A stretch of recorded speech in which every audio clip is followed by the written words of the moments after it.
Well, it's me, Big House, Iroquois, sitting here in a motel room on the Canadian border, reviewing my life and this documentary, basically. I'm at the 600 chapter mark, and just wondering what the heck am I still doing here. Born in 51, I'm 68 years old, going on 140. Born in 51 and about 9 months old, caught polio, given to the family by the government, by mistake, of course. Raised right near the St. Regis Indian Reservation.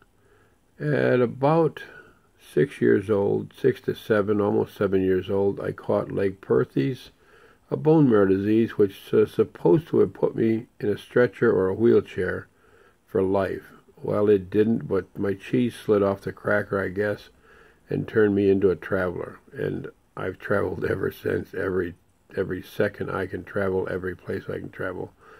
Survived the 3 years in the hospital and 4 major orthopedic surgeries on my right leg, judging that my left leg is the one that was bad, so they goofed up my right leg, but got me on my feet. Once they turned me loose, I was off and running, limping actually. Right after I'd got out of the hospital, by mistake I drowned in the St. Lawrence River and was recovered by mouth-to-mouth resuscitation.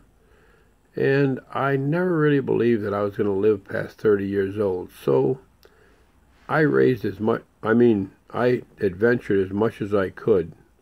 And at about 30, I was in a horrific car accident where a 10-wheel milk truck ran completely over my mother's brand new Cadillac, which to this day she still doesn't forgive me for that, because it had leopard skin seats. And it's the first car she ever had, brand new, with leopard skin seats. Anyway, broke 18 bones and went into the hospital for amputation of the left leg. It somehow held. They put the leg back on with pins, broke 18 bones in the accident, and they actually put the foot on kind of crooked, but they just pinned it long enough that I could get my concussion and the other bones healed up enough they could amputate. My nervous system held out, and my leg is still there. My foot's on a little crooked, and from polio, my feet are 2 different sizes, like size 8 on one foot and 10.5 on the other. But it makes it real fun shopping for shoes. From there, I went on and just went through life, recovered from alcoholism and narcotics at about my mid-30s. And I was a severe alcoholic and wrecked a lot of cars, broke a lot of hearts, disappointed a lot of people, and just got lucky and through the Mohawk Indian religion found salvation and came back to the real world and was a stand-up comedian. I'll send you a list of all of the crazy stuff I've ever done in my life, and lots of stuff they said could not be done. Anyway, to travel on, because this is all about why am I still here. Travel on from there.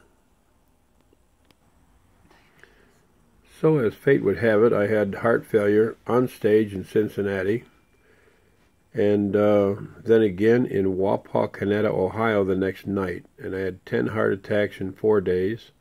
Made it back to the reservation all the way from Cincinnati to almost Montreal, and went in for stents, and they ended up with a quadruple bypass.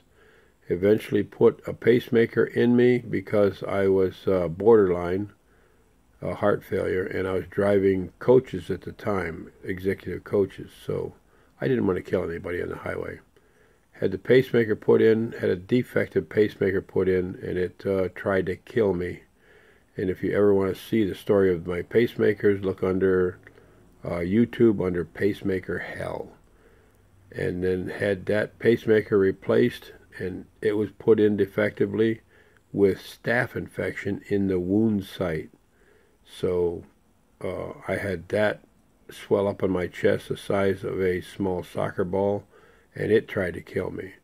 Now I've got the third pacemaker in under the skin in my armpit, and I just got notified that it is defective.